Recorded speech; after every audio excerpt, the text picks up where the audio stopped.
MLA berem jongka rang sakona Zenith Sangma on penkre Iakhun na kebenta ke Ilekshon Lok Sabha election na ka Artura Parliamentary Constituency.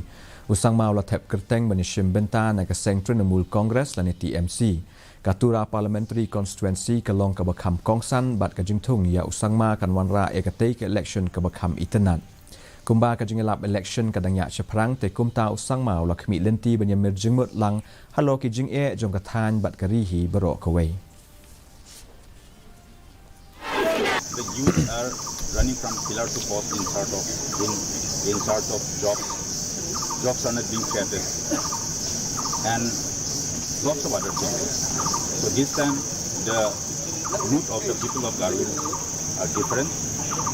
The wind of change is blowing across Garwil, and because of the lack of governance and also the